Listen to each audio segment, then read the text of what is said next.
le clean feed qui n'apparaît pas, vous nous entendez. Le clean feed qui apparaît, yes, il apparaît coupé et là il apparaît en grand. On a eu une pause qui a été un peu écourtée finalement.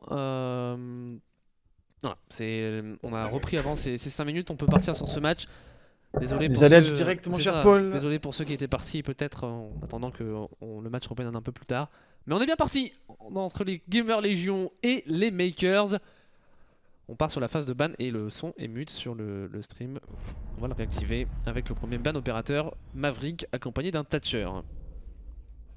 Alors voilà, c'est ces bans qui sont assez importants. Toujours, comme on disait tout à l'heure sur Villa, pour moi, Villa, c'est une map où l'attaque est très dépendante de sa capacité à pouvoir breach, à pouvoir s'ouvrir à des lignes, s'ouvrir à des zones, etc. Donc voilà, on a ce ban Maverick, on a ce ban Thatcher. Donc au final, on va un petit peu forcer l'équipe adverse à jouer autre chose pour ces fameuses ouvertures. Si derrière on a un deny, un impact trick ou toute autre chose, ça peut se compliquer très très vite pour les équipes en attaque. Avoir le dernier ban, bon, je pense que ça va être le binôme classique.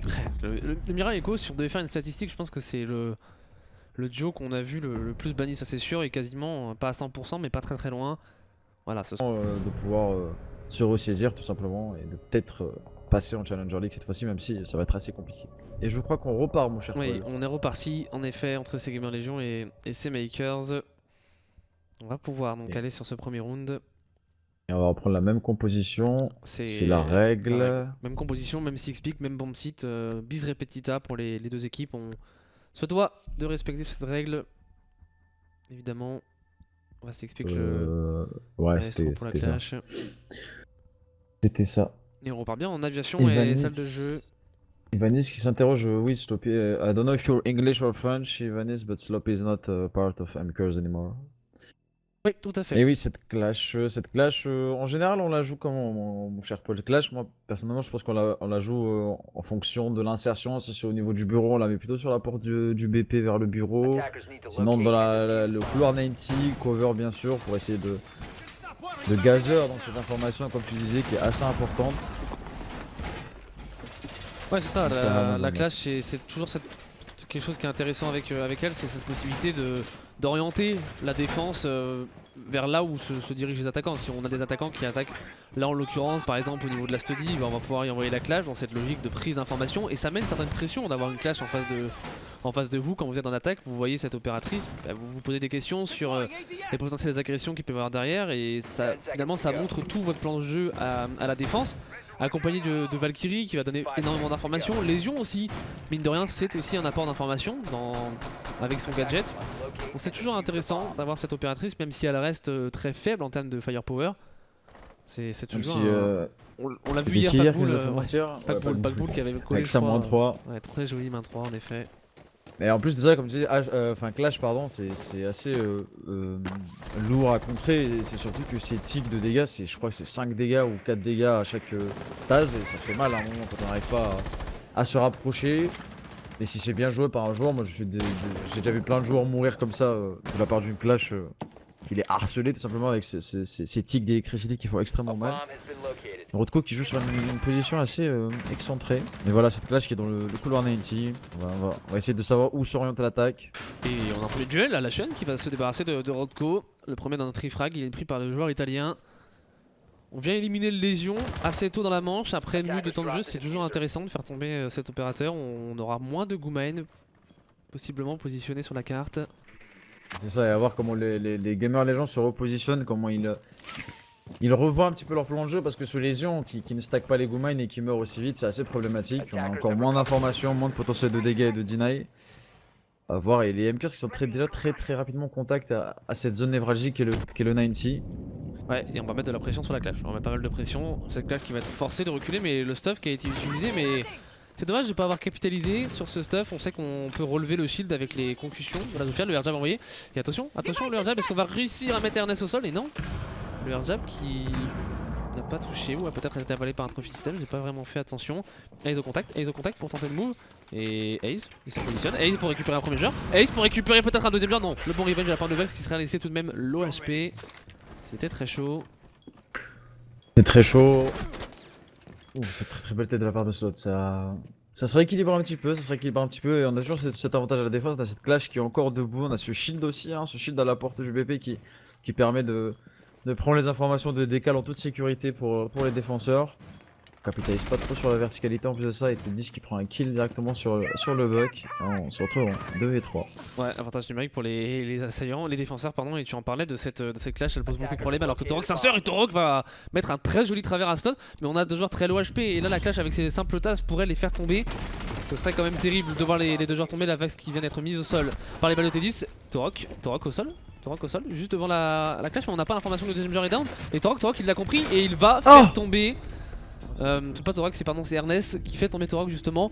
C'était un peu le bordel, si vous me permettez l'expression, sur cette fin de round là, littéralement les deux joueurs au sol, on n'avait pas l'information.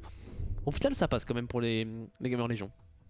Ça passe, mais attention, ce turn qui a failli passer en soi, surtout que la clash avait l'arme en main et que il aurait suffi d'un bon trigger control pour Torok pour la faire tomber. Au final ça passe, hein, une fin de round un peu bordélique comme tu le dis très bien, et ça passe. Première défense qui passe, un round un peu désorganisé. On a été un petit peu désabusé côté MKers par rapport à cette clash et par rapport à ce smoke qui a tenté un très beau move et qui au final fait tomber la nomade et qui laisse Aibana à 20 HP, ce qui est décisif pour la fin du round.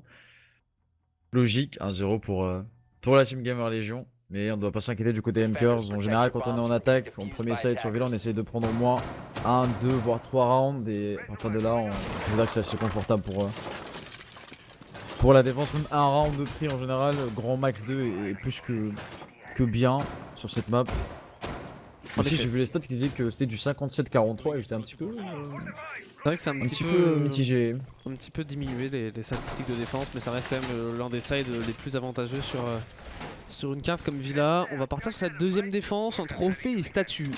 Du côté des Gamers Légion, on va avoir une composition défensive avec quelques éléments d'information, de prise d'information pour être plus précis, le Maestro et ses Devilize et évidemment le Modi qu'on retrouve énormément dans les compositions de défense en compétition. Le Modi toujours très impactant avec cette double utilité de son gadget principal, la prise d'information mais aussi le deny, toujours impactant d'avoir cet opérateur dans une composition accompagné d'un Jaeger, évidemment très core dans cette méta. Et comme tu disais, Mozi qui est un personnage qui, contrairement à une Amaru par exemple, même si ce n'est pas du tout le même rôle, etc., qui a fait une intégration dans la méta instantanée et qui a un très haut pick rate, je sais pas les chiffres exacts. Voilà, un kit assez OP on va dire pour un personnage pareil, de pouvoir lui-même s'auto-satisfaire d'informations et d'avoir des armes, d'avoir un kit d'armes très intéressant, hein, que ce soit la P10 Rooney ou la Commando qui sont très intéressants, pas vraiment de recul, énormément de dégâts, et enfin ce fameux C4 qui permet voilà, de le jouer, que ce soit agressif, qu'on peut jouer par des C4 préplacés, qu'on peut jouer pour du roaming. C'est un personnage intéressant et un personnage qui a totalement sa place dans la méta. Très clairement, et attention à l'assertion des makers, on est au contact du bomb site, on a choisi de ne pas passer en frontal et de passer plutôt dans ce qu'on pourrait appeler le dos de cette défense à la chaîne pour faire une première ouverture, donnant sur le bomb site. On est positionné pour Tennis pour le recevoir, un drone qui va venir récupérer l'information de ce Goyo. Et on est à la prise d'information, on est en train de mettre une pression du côté sud maintenant. Ce qui va être intéressant, c'est peut-être voilà, d'avoir une pression aussi de l'autre côté. Prendre un peu en étau cette défense. C'est intéressant parce que les MKers ont très vite compris qu'ils n'avaient pas de roaming, qu'ils n'avaient pas des temps de jeu. On voit très vite Alation qui recoupe tout simplement toutes ses rotations, qui met de la pression, hein. On peut plus rien faire de ce côté statut, de ce côté SAS. Et les défenseurs qui sont présents sur site sont un petit peu obligés de reculer et de se marcher sur les pieds, à voir comment capitaliser sur ça. Comment on utilise le stuff aussi pour faire bouger les défenses et pour déloger tous ces encores sur site. Et on a, attention, on a le Mozi qui est en dessus justement. Il va peut-être tenter une remontée. On n'a pas de nomade, si on a une nomade, mais je pense pas qu'elle a été placée.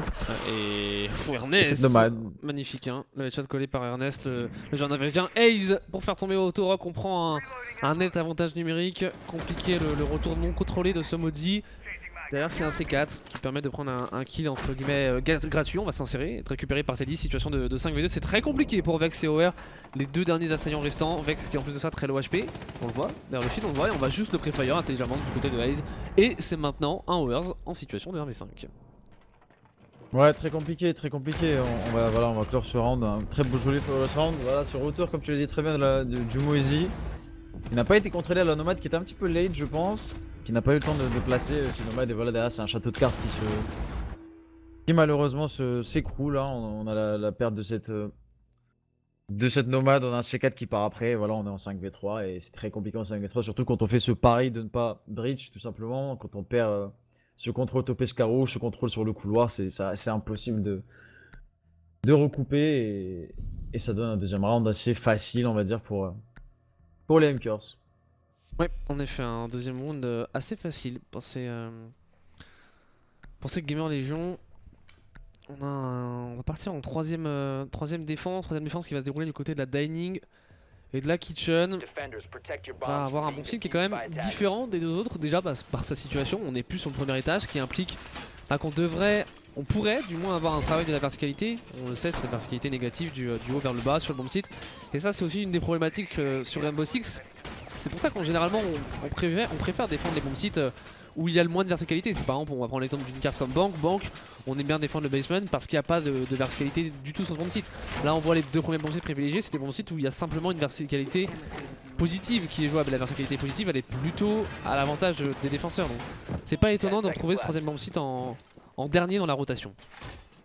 Ouais, c'est pas étonnant de trouver ce bon site, comme tu disais, même sur les autres BP, cette verticalité positive, elle est assez compliquée aussi pour les attaquants de le jouer parce que les zones par lesquelles on peut travailler cette fameuse verticalité sont assez compliquées à cover parce que qui dit travailler la verticalité dit besoin de cover pour besoin de contrôle. l'agent qui travaille cette même verticalité, donc c'est assez compliqué. C'est pour ça qu'en général on la joue pas trop. Au pire des cas, on envoie une IQ pour deny les gadgets par en dessous très vite et se repositionner sur l'un des SK.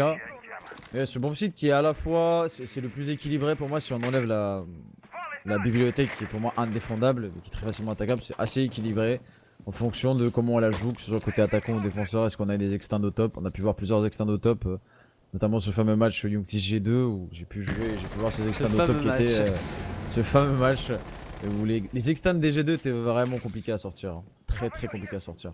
Ouais, et là on a en effet une extend proposée par les Gamers Légion au niveau de cette astronomie notamment. On va voir comment on arrive à gérer un peu ce setup proposé par les Européens. Slot qui va, je pense, drop aussi. On a lâché le top. C'est quelque chose qu'on voit quand même assez souvent aussi. C'est des défenseurs qui vont mettre du stuff, qui vont mettre leur présence aussi dans cette étendue. Mais pour l'abandonner rapidement et ne pas tomber sous les balles des assaillants. C'est ça aussi Rainbow Six avec cette logique de roaming. C'est pas forcément de prendre des kills, mais c'est de faire perdre du temps parce qu'on sait le temps, il est très précieux. Ouais, le temps est très précieux. C'est un peu comme une défense raiding sur café. On avait plusieurs setups en général au niveau de ce bar cocktail où on mettait un maestro, un goyo par exemple, juste un maestro, un shield et une personne qui couvrait cet esca blanc. Voilà, l'objectif n'est pas forcément de prendre un kill, c'est un plus évidemment, mais le plus important c'est de faire perdre un maximum de temps, donc réduire le temps de travail des attaquants et pouvoir avoir une fin de round plus sereine. Et Torok qui tombe sous... non, pardon, c'est Ernest qui tombe sous les balles de Torok sur cette même verticalité je pense. Un trifrag pris par Torok et la remontée de Haze. Il va falloir un bon trigger control. On a visiblement l'information sur un joueur à gauche, mais pas sur celui de droite. On va quand même le faire tomber. C'est ORS qui en fera les frais. On a une double remontée. La Torok qui va sanctionner de son côté Rodko. Mais attention, hein, cette remontée. On a un joueur en plus de ça qui est au sol, c'est Alation.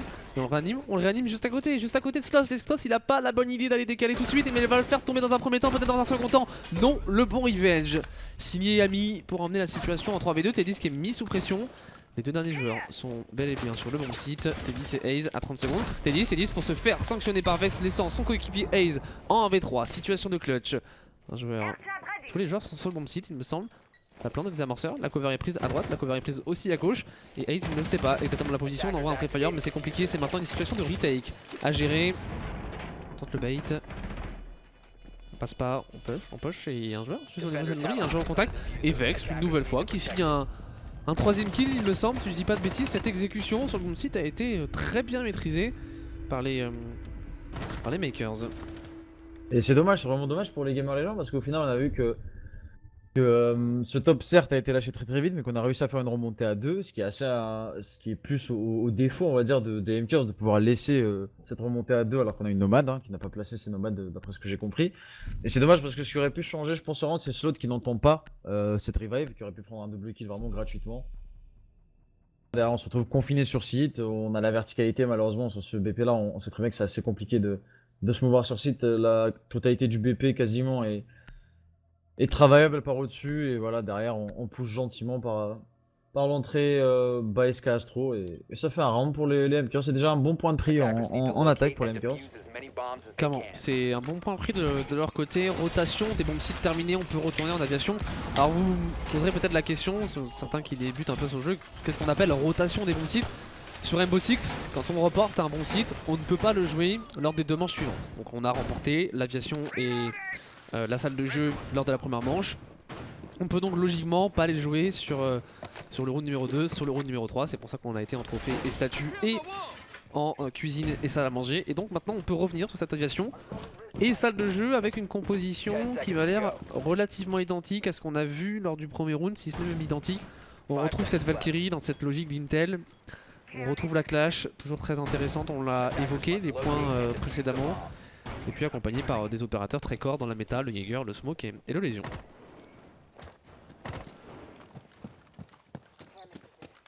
Et on va s'insérer du côté des Makers. Du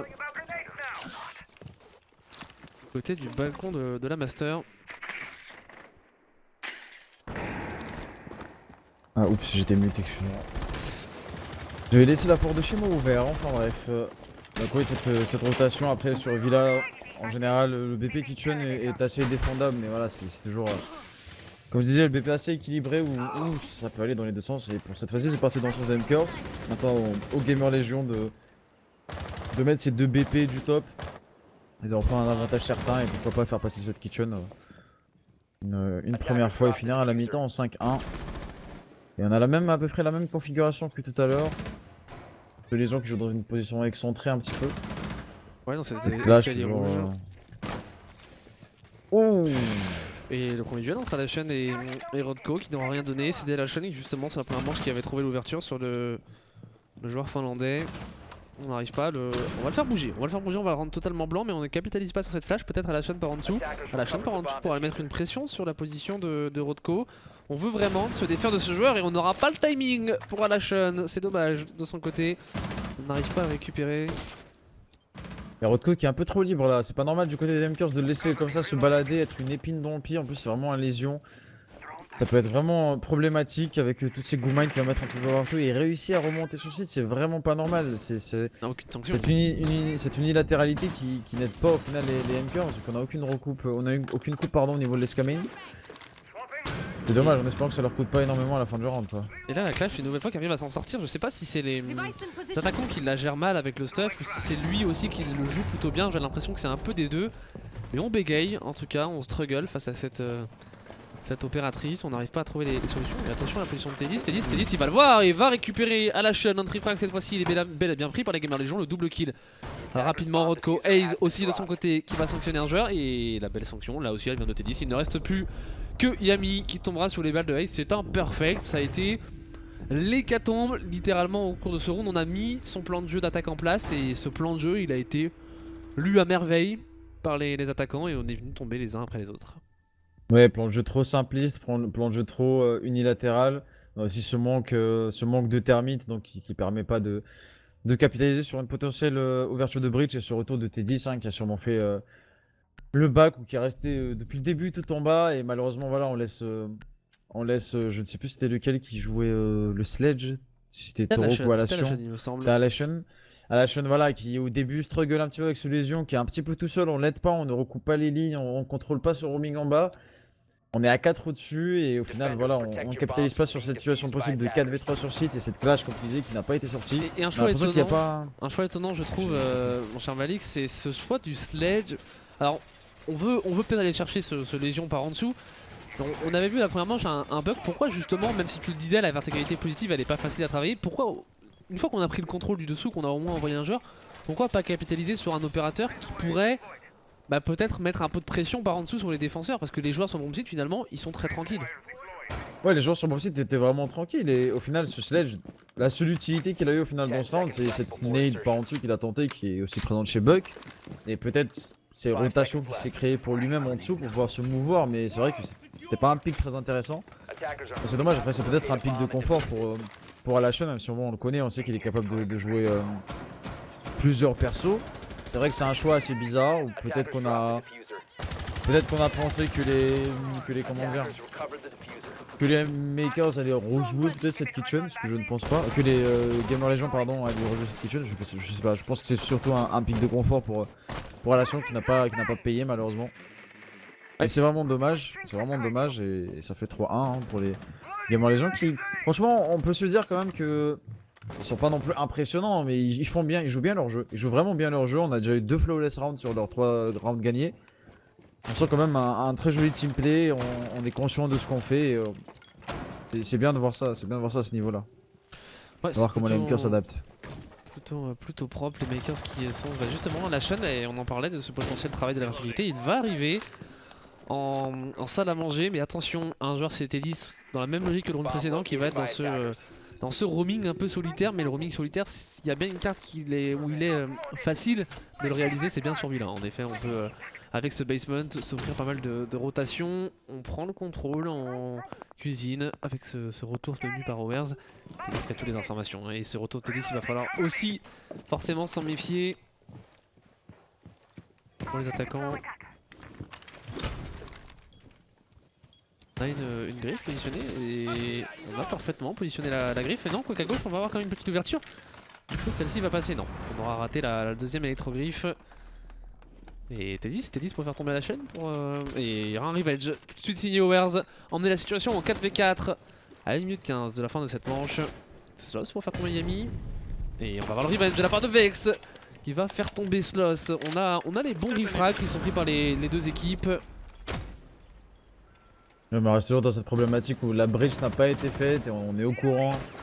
Côté Gamer Legion qui n'est rien d'autre qu'une Ibana. Donc on va sûrement essayer de capitaliser sur cette situation de 3v3. Et retour. Non. Ernest, Tando, il est pas lu du tout. On le sait pas, si, on le sait finalement. On a eu le call et on s'est trade entre les deux joueurs. Ça laisse un Vex avec une bridge où on ne peut pas passer. Et un Torok sur le toit qui va probablement réaliser une rotation. Vex il reprend l'avantage de la ligne. Et Aze, qu'est-ce qu'il décide de faire? On voit le canon et Aze il va se repositionner à la porte. Les flashs qui sont envoyés et le terrible timing pour le joueur britannique qui va maintenant pouvoir s'insérer. Mais il y a une Evil en face de lui qui prend de l'information et on l'a pas vu. Et Vex il le sait pas, il le cherche. Aze pour reprendre la décale, finalement on n'arrivera pas à ajuster non plus de son côté et on va pouvoir porter des adversaires pour Vex. Et Rodko, l'alignement des planètes pour faire tomber les deux derniers joueurs. Les défenses sont bien trop solides. Les statistiques ne mentent pas sur cette rencontre, les défenses qui sont clairement à l'avantage. Ouais, c'est surtout dommage parce que les MKers ont réussi quand même à éliminer très vite ce pulse qui prenait énormément d'informations au niveau du basement. On a aussi tué cette Valkyrie, donc on était un petit peu en situation de 3v3 après ce retour donc, de Ernest qui est élu malheureusement parce qu'il lâche un petit préfire, il lâche une balle, on ne sait pas pourquoi, qui lâche une balle et qui est donc lui et qui aurait encore pu enfoncer encore plus l'attaque.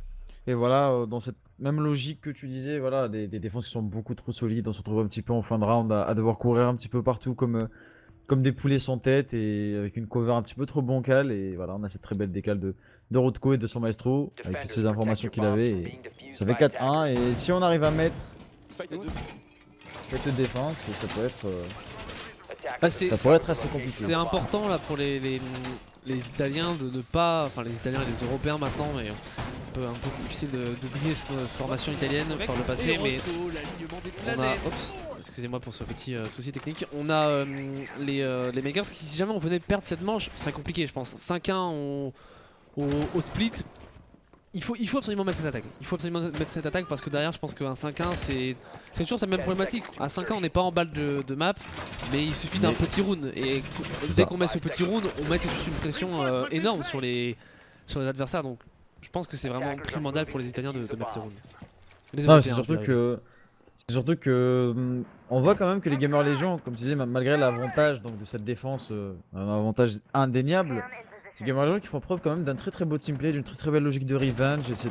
Donc s'ils font preuve de cette même teamplay en attaque, cette même organisation, ça pourrait faire mal aux MKers. Parce que comme tu dis, certes, on se retrouve en défense, donc on se retrouve avec cet avantage, mais ça passe à un round de 2 près malheureusement.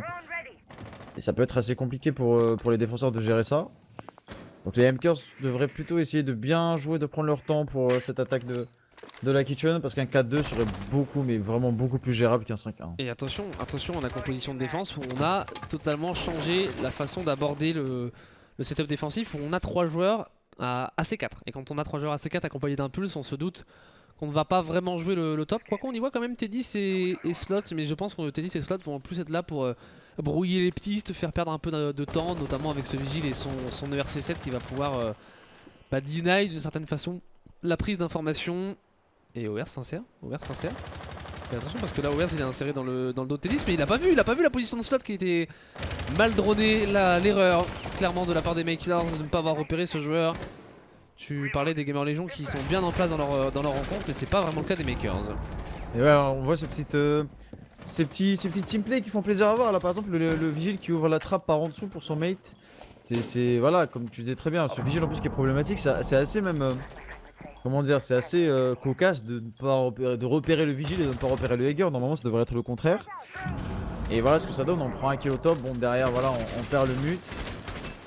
Mais ça reste une attaque assez bancale, ça reste une attaque très bancale. Difficile, 3v4 avec un taureau qui a une balle de la mort et qui va tomber justement sous celle de Teddy, c'est quasiment mission impossible. Alors il reste une minute maintenant, une minute de la fin de cette manche, qu'est-ce qu'on peut faire, c'est s'offrir des 1v1, notamment Sloz là face à Alashon qui va monter. Alashon c'est un duel primordial et Alashon il va directement trouver le chemin de l'attaque. Il y a un joueur en contact, Alashon qui va se faire revenge tout de suite par Aze. On jouait un plus au shotgun, on l'avait pas noté. Back to year one pour Aze qui aura pris quand même pas mal de dégâts. Alors que Yami de son côté va s'insérer en mémorial. Mais Yami, on le voit donner un coup à droite, un coup à gauche. On ne sait pas vraiment. On ne sait même pas du tout la position des différents défenseurs. C'est très compliqué, trop compliqué. À 30 secondes de la fin de cette manche, j'ai peur que pour les Makers, ça soit déjà la 5e manche que l'on concède. Et qu'on parte sur un changement de side avec un trop gros retard à rattraper. Yami quand même pour tenter le coup, s'insérer. On va avoir des balles qui vont partir au travers de ce mur. Yami, il a pris le contrôle de mon site. Il a une position assez intéressante Yami quand même parce que on va se piétiner un petit peu, mais le temps qui passe trop vite et on est obligé de face check. On est obligé de face check malheureusement et on sait très bien que face check en V3 c'est diminuer ses chances. Et voilà, 5-1 à la mi-temps pour les Gamer Legion qui font preuve d'une très belle solidité, hein, notamment au niveau de ses défenses. Mais même dans la globalité, je trouve quand même, comme je t'ai dit, que leur teamplay est assez intéressant. Je suis vraiment curieux de voir ce que ça donne en attaque. Surtout que Villa, c'est le pickmaker. C'est ça qui est surprenant. C'est qu'on a laissé le choix du ban du côté des Gamer Legion. On a banni Costain pour les Makers, on a banni Consula pour les Gamer Legion. Et derrière, les Makers prennent une map à contrôle, mais ils n'arrivent pas à avoir ce contrôle. Ils n'arrivent même pas à être efficaces sur les insertions sur le bomb site. Donc c'est surprenant de les voir être autant en difficulté sur une carte qu'ils ont pick. Maintenant, on va voir, on n'est jamais à l'abri de nos surprises. Sur Villa, je pense que c'est la seule carte avec un 5-1 au changement de side quand on a commencé à l'attaque où on peut encore avoir des espoirs. Je pense que quand on serait parti sur une coastline, sur une border, voire même sur une club, à 5-1 c'est quasiment déjà terminé. Là sur Villa, on a un petit brin d'espoir je pense pour les Européens de Makers, mais il va vite falloir se réveiller et proposer un autre niveau de jeu et notamment ne plus faire ces erreurs qu'on a vu, tu le disais très bien. On repère le Vigile, mais paradoxalement on repère pas le Jaeger qui est juste à côté, qui était là pour prendre un crossfire et proposer un simple jeu à deux. Et non, c'est des erreurs qu'on commet du côté des Makers, il va falloir ne plus commettre si on veut pouvoir remporter cette première carte dans ce best of 3. Et c'est ça, c'est que malheureusement les Makers, on voit dans leur composition qu'il y a une nomade et en général quand on prend une nomade, on ignore un petit peu ce roaming, on sécurise les bacs, on prend l'information lorsque ces flancs sont faits avec le bruit du air jab et on place un joueur, mais là on a toujours perdu du stuff, on a toujours perdu énormément de joueurs tout simplement en allant chercher ces roamers. Et dans ce cas là, si on veut aller dans une logique où on dérome et où on n'utilise pas ces mêmes air jab pour juste se concentrer sur le site et mettre plusieurs points de pression, à ce moment là autant prendre une hache ou un personnage à frag pour aller chercher ces roamers. Et malheureusement c'est un peu contradictoire, leur composition est un peu contradictoire avec leur façon d'aborder ces attaques. À voir maintenant si la confiance revient et si on arrive à mettre des défenses après ça. Un smoke qui tombe très tôt, c'est assez surprenant. Très bien joué de la part de Rodko. Bien joué de la part de Rodko, mais c'est surtout dans une position comme ça, c'est une position avancée, on n'a pas le droit de tomber. Ou est-ce qu'il va récupérer Ernest de son côté? Ça veut dire qu'on perd une position importante, ça veut dire qu'on perd les 3 composés Z8. Alors je pense qu'en jouant une position comme ça, on les aurait plutôt utilisés dans une logique de deny en early game qu'en late game. Mais quand même, c'est 30-40 secondes qu'on ne fera pas perdre. Et c'est une position qui, elle, est déjà perdue.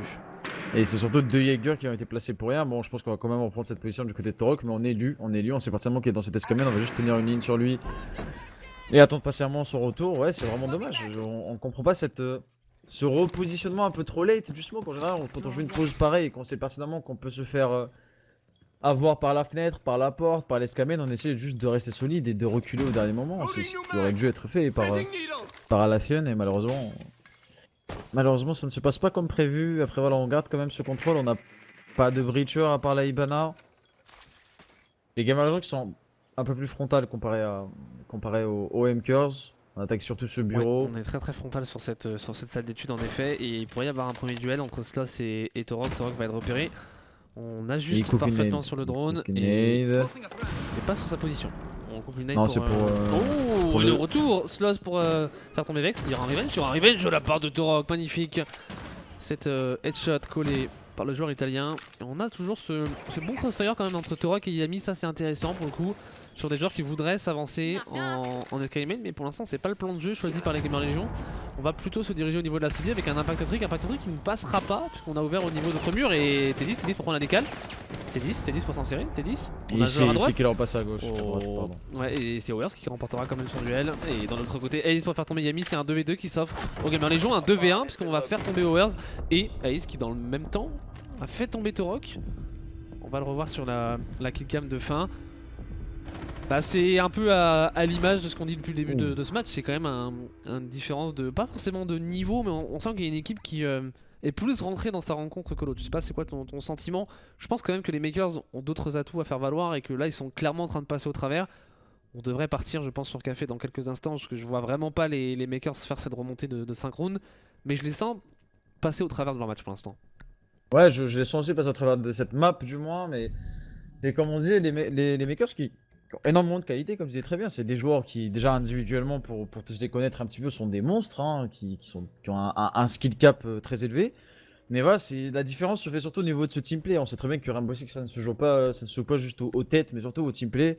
Voilà, on a été dans une logique où il y a eu ce pic très early, très bien joué de la part de Rodko qui permet de faire tomber le smoke. C'est vrai que ça change un petit peu la donne, ça donne beaucoup plus de champ libre et de temps aux Gamer Legion pour travailler, mais surtout voilà ce Sledge qui lurk par en dessous, qui contrôle bien un back, c'est très bien, mais ensuite derrière on capitalise pas trop comment ça s'appelle, ce Goyo dans l'escamène qui est resté là.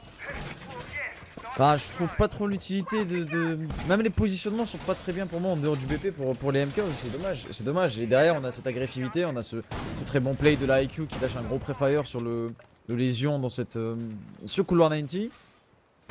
Et derrière voilà ça tombe petit à petit. Après on a quand même de la réussite côté Gamer Legends sur les décales, sur les plaques de duel. Oui, clairement on a ce brin de réussite. C'est un peu ce qui se passe quand on a une équipe qui n'est pas dedans et l'autre tout lui réussit. C'est ce sentiment d'impuissance un peu pour les Makers.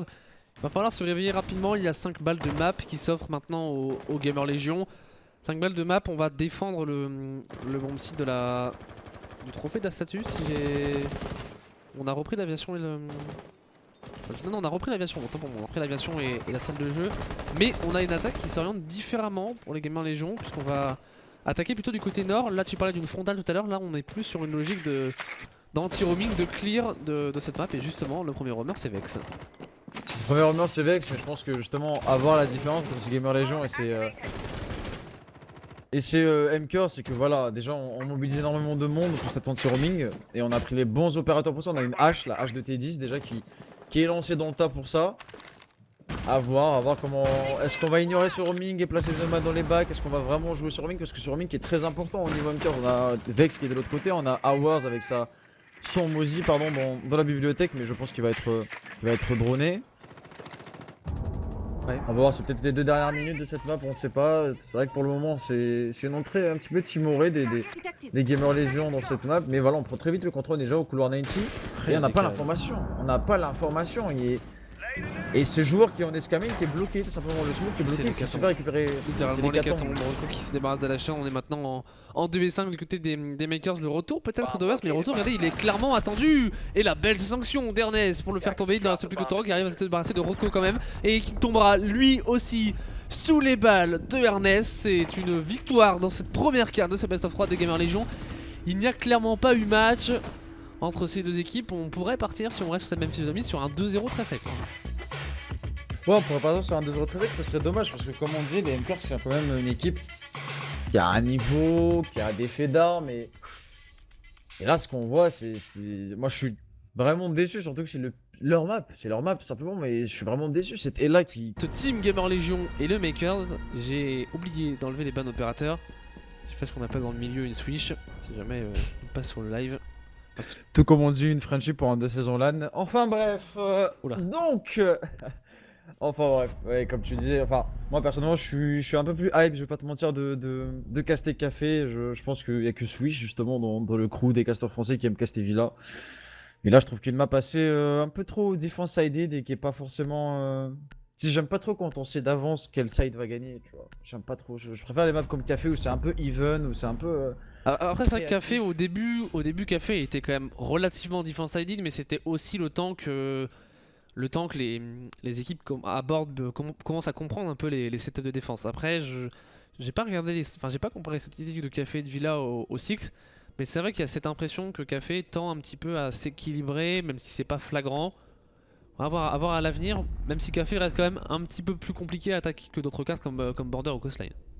Ouais, Café qui est très compliqué à attaquer. Enfin, il y a une spécificité que je trouve dans Café qui rend aussi cette map assez intéressante. C'est ce deuxième et troisième étage, enfin ce premier et deuxième étage, pardon, qui sont un petit peu liés par cette ouverture au niveau du pilier, qui rend un petit peu compliqué cette prise du nouveau dropper, comme on l'appelle, parce qu'on a un petit peu peur aussi qu'il y ait un retour par en dessous. Enfin, il y a plein de petites spécificités dans le Café, dans sa physionomie en général, qui la rendent assez.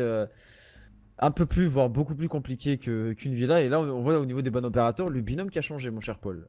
Le binôme qui a changé, on a rebanni le Thatcher et le Maverick, ça c'est les mêmes ban opérateurs que la carte précédente, pardon. Et on a banni en effet le Maestro en lieu et place du Echo. C'est pas non plus une grande surprise parce que sur Café on sait que le Maestro est énormément joué, notamment quand on défend la reading sur cette position en cocktail. On peut le retrouver aussi sur le rez-de-chaussée, donc c'est pas inintéressant de bannir le Maestro. Ça reste en général le deuxième ban qu'on fait si on derrière le Echo. Là le Echo qui sera ouvert aussi. Toujours Le Echo qui intéressant. va être ouvert et ça va être intéressant. Après le Maestro, oui, pour en parler un petit peu de ce ban de Maestro, c'est vrai que depuis sa perte de la COG, il est devenu un peu moins intéressant de le jouer parce que Maestro, certes, a capitalisé sur l'information de ce Maestro Cam, mais on avait aussi une arme qui ne bougeait quasiment pas avec une ACOG avec 81 balles. Et Après, je trouve que ça reste quand même très fort, même à l'holographique. Ça reste très très fort. On le voit quasiment autant. Alors, on n'a pas de statistiques là, une fois, c'est plus une impression. Mais je sais pas si c'est vraiment la problématique qu'on avait avec le Maestro, cet ACOG. Est-ce que c'est pas plutôt, tu en parlais, les 81 balles? Quand on a 81 balles et qu'on peut se permettre d'envoyer des préfires et qu'on a une arme qui ne bouge pas tant que ça. Je sais pas, j'ai quand même le sentiment que ça reste un opérateur très très fort, très impactant dans les compositions de défense. Ouais, ça reste un opérateur très très fort, mais c'est vrai que c'est toujours plus facile maintenant d'aborder un Maestro à l'holographique Ah bah, ça change un peu quand même, à la COG qui te tient une ligne de 40 mètres et qui a 80% de chance de gagner son duel. Et la compo en attaque est assez interventive sur Buck. Un Blackbeard on le voit pas souvent comme ça. Un opérateur qu'on voit banni pas mal en ranked alors que finalement relativement peu de personnes aiment le jouer parce que c'est pas un opérateur forcément appréciable, il faut rester sur des lignes, il faut être très passif. Après quand on a un Blackbeard en face de nous on n'aime jamais le jouer forcément. Et là c'est Ace qui a sorti l'opérateur du Navy Seal. Pourquoi pas, écoutez, pourquoi pas. Pourquoi pas, pour tenir des lignes, pour avoir des positions fortes, pour jouer un peu à la Reine Shiro, on va dire, un peu comme une sorte de tourelle qui contrôle. Ou en anti-roaming. Des lignes ou en anti-roaming comme Ace nous le montre, pourquoi pas, et qui marche très très bien avec Torok qui. Et Mkers qu'on sent un petit peu en dehors du match. Et là c'est très simple, c'est très simple ce qu'on a fait côté Gamer Legion, on devait juste avoir l'information avec le drone. Alors attention, on va faire reculer un peu la position de Ernest. Mais on avait juste l'information en drone, on est venu juste le push. On a vu Ace avec son Blackbeard qui s'est dit bah on a l'information, bah on va rentrer et on va le démonter tout simplement. Ouais, c'est un peu dommage. Attention quand même à cette agression d'Alashon qui, on n'en verra pas le composé Z8 suffisamment loin pour venir prendre le finish sur Ernest.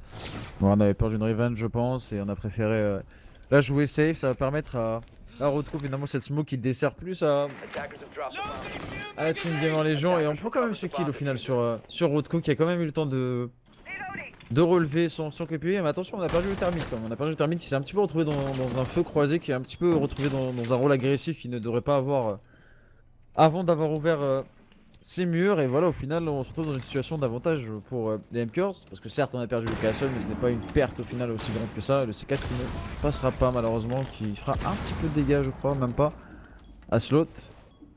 Attention à ce retour de Yami par en dessous. Est-ce qu'il est lu ce retour? Est-ce qu'il est lu? Je crois qu'il est lu parce qu'on prend la ligne. On prend une ligne serrée, on prend une ligne patiente du côté de Ernest, on contrôle ce retour et je pense que Yami est au courant, il sait qu'il sait que tu sais que je sais. Voilà. Yes. Et en effet, et c'est ça qui va débarrasser de la chaîne. Et Yami, pour faire tomber Ernest, est-ce qu'il va y avoir un revenge dans le dos peut-être de la part de Teddy? Et oui, le revenge va arriver forcément à 35 secondes. On a ce 3v2 qui s'offre, mais on a aussi Owers. Et attention, Owers avec ses 2 yokai drones qui pourraient, pourquoi pas, venir nullifier toute tentative de plante qui devrait arriver dans les prochaines secondes. Et si c'est lui. Oh, oui, on en a eu un. C'est bien joué. C'est lui de la part. C'est lui de la part du Black Bomb. Il en reste un quand même, il en reste un. Il reste quelques secondes seulement. Si c'est bien timé, on va peut-être pouvoir. Non, on va pas pouvoir deny de plante. Ouais, avec ce qui fait tomber Ace avant de se faire revenge par Sloth, on est maintenant en situation de 2v1. Et à 3 secondes de la fin, on va pouvoir deny de la plante. Et non, Sloth qui va faire tomber le yokai. Il est là, parfaite cover. Cette première manche qui va tourner à l'avantage des Gamer Légion. Ce move, tout simplement. On fait tomber le yokai, on fait tomber le Echo. Il a tout fait sur cette exécution. Magnifique, Sloth. Magnifique et surtout une preuve de sang-froid vraiment impressionnante de la part de Sloth parce qu'on sait pertinemment que la plante a été faite moins de 7 secondes avant la fin du round, donc un deny de Echo pourrait être fatal et on garde son calme, on cherche ce Echo patiemment. Et ce Echo, bon bien sûr, qui est d'après les derniers patchs est un peu plus visible qu'avant quand il est en utilisation, mais c'est surtout vraiment dommage pour les M-Curls et surtout ce deuxième Echo Drone malheureusement qui a été repéré par Blackbird. C'est très bien joué de sa part qui fait gagner ce round tout simplement. Et ça fait 1-0 déjà pour les Gamer Légion, mais comme je disais, M-Curls, je critiquais un petit peu leur jeu au début et malheureusement ça me conforte dans mon idée que ça reste un style de jeu un petit peu trop basé sur les exploits personnels et sur le skill individuel parce que on a des strats intéressantes, des strats élaborées plus ou moins, mais ce teamplay n'est pas présent, ces revenges ne sont pas présentes, cette utilisation du stuff est un peu aléatoire on va dire. Et c'est dommage parce que ça ternit un petit peu le nom de cette équipe et de cette structure qui nous avait habitués à des matchs de haute volée à une certaine époque. Et on voit les Gamer Légion qui sont vraiment en forme. C'est vraiment impressionnant de la part des Gamer Légion. C'est propre. On les attendait pas forcément. Non, on les attendait pas forcément à ce niveau-là, mais c'est propre. Ça montre que le travail paye pour cette équipe. Et bah, c'est vrai qu'on s'attend au moins à un niveau comme celui des Gamer Légion pour cette Challenger League. Et là, les Makers sont clairement en train de déjouer. On va voir comment se passent les prochaines manches, mais on commence à la défense, on est censé avoir l'avantage. C'est déjà une première manche qui tombe dans les bras des Gamer Légion, alors qu'on va attaquer la cuisine et le service. Du côté des assaillants, on se dirige plutôt vers la bakery. Ace en tenue de potentiel retour sur cette bakery justement. Rodko qui... Alors c'est intéressant, on a cette pression en bakery, mais on a aussi Rodko de l'autre côté pour... venir couper un peu les défenseurs dans plutôt du côté du garage. Et c'est intéressant, c'est cette fameuse unilatéralité qu'on reprochait à certaines équipes qui n'est pas du tout le cas du côté de Gamer Légion. On garde quelques points de pression, on garde ses retours parce que oui, forcément un défenseur qui va penser qu'il y a beaucoup de pression bakery va se dire alors le back ne sont pas tenus, il n'y a personne dans le back, je peux me mouvoir comme je peux. Et bien non, on garde des joueurs présents dans le back. Après évidemment cette ouverture au niveau de Jummer Fridge qui est assez connue maintenant, qui a été popularisée en Pro League, on peut pas laisser cette ouverture et pouvoir opérer un retake ou une agression depuis le VIP par le joueur qui est placé là. Et c'est rentré déjà sur le c'est rentré, on a même pris le kill sur Vex finalement dans 65v4. On est en train de mettre une grosse pression et par contre là il y a un bon revenge qui devrait arriver de la part de Torok. Voilà, on prend le finish sur ce joueur qui était au sol. Est-ce qu'il va y avoir de nouveau un revenge? J'entends le move, Torok. Est-ce qu'il est lu sur cette avancée en salle de préparation? On va positionner l'électroglyphe qui devrait pouvoir avoir la charge thermique, mais surtout Torok qui va récupérer le kill sur Ernest. On s'allonge en contact et on ne sera pas revenge tout de suite par Sloth. Et enfin, ça y est, on prend le kill du côté de l'opérateur canadien du IFT2 qui se débarrasse de Torok dans sa position agressive. On a ramené la situation en 3v3 avec une pression qui va arriver de la part de T10 sur le flanc. Attention à ce joueur en solitaire. Très intéressant ce move de Torok qui, voilà, c'est le genre de move qu'il faut tenter malheureusement. Comme je te disais, ça repose un petit peu trop sur ce genre de move solitaire qui change l'issue d'un round. Après on voit quand même les Gamer Légion qui sont un petit peu perturbés par ce setup. C'est vrai qu'on a beaucoup de rotation un peu partout, on sait pas trop comment les défenseurs se positionnent par rapport à ce même setup qu'ils ont mis en place. Mais là on avance petit à petit. Ouais, on avance. On pourrait même planter derrière la bombe avec une belle couverture d'un des joueurs. Ouais, il n'y a qu'un seul trou à couvrir au final et malheureusement on tombe. Yami qui tombe sous les balles de Yami, le Castle qui arrive à récupérer Rodko, situation de 3v2 avec un stock très low HP. Là ça va être un peu plus compliqué, Stock qui va tomber une nouvelle fois sur les balles de Yami. T10 pour aller récupérer un premier joueur mais avant de se faire revenge par Owers. La deuxième manche est remportée par les Makers. On s'est fait un peu peur sur la perte de la Bakery, je pense, très rapidement. Mais derrière, tu en parlais de cette individualité, ces moves qui peuvent faire la différence. Il y a eu Torok qui est venu récupérer 2 frags finalement. Et bah voilà, c'est ce genre de move qu'il va peut-être falloir pour remettre un peu les Makers en selle dans cette rencontre.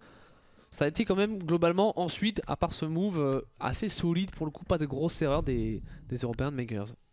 Voilà, c'est la petite recette que les makers doivent utiliser, c'est un petit peu ces move cheese comme on dit, et aussi cette revenge, hein, les revenge qu'on n'a pas forcément vu sur Villa, qu'on n'a pas forcément vu sur ce premier round de défense. C'est des basiques de Rainbow Six qu'on oublie parfois, mais qui sont applicables quel que soit le niveau auquel vous jouez.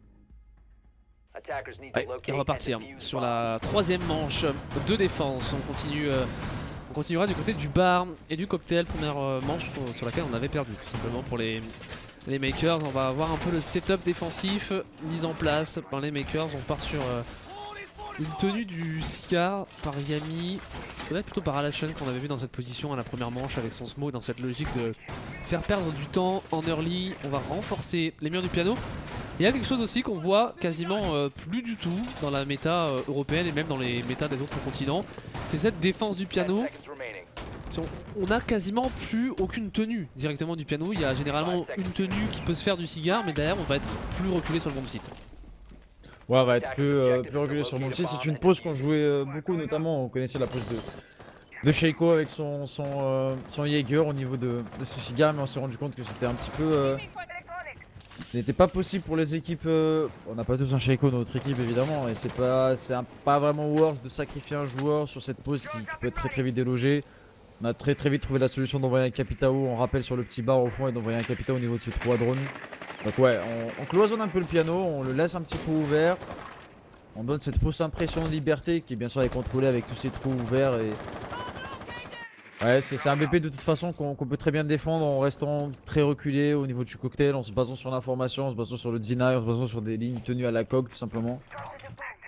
Ouais, et on a Ernest sur le toit pour aller récupérer tous les gadgets électroniques et notamment les yokai, il faudra aller les récupérer. On va faire tomber un premier trophy system.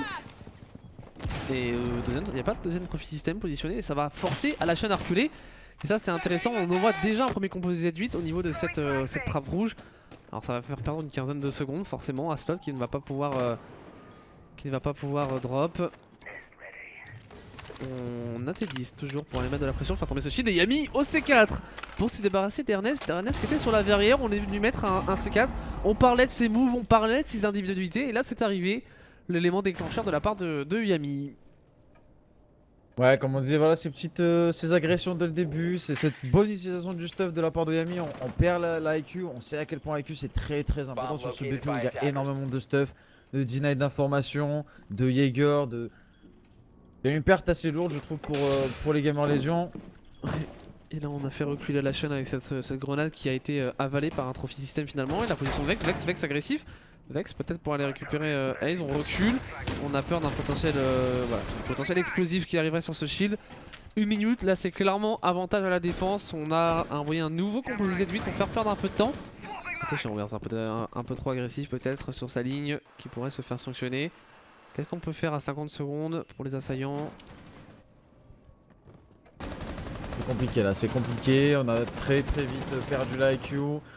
Il va falloir soit tenter ce push au niveau de l'escablon, essayer de clean une partie du bomb site B pour planter défaut, mais il y a ces trous aussi au niveau du bar qui empêche une plante sereine.